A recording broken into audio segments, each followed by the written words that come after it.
Ever wondered what it means to invest in the stock market? It's not as complicated as it sounds. At its core, the stock market is a place where you can own a tiny piece of a big company. That tiny piece is called a stock, or a share. When you buy a stock, you're buying a small fraction of that company's ownership. And where do you buy and sell these stocks?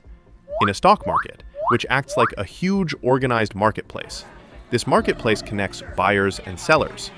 When there are more people who want to buy a stock than sell it, the price goes up.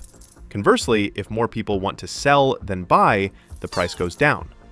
This is the basic principle of supply and demand. These price changes are what you see on stock charts. Over time, for a successful company, the overall trend of its stock price tends to go up. But why do companies sell their stocks in the first place? To raise money, or capital. This money can be used to grow the business, to build new factories, develop new products, or hire more people.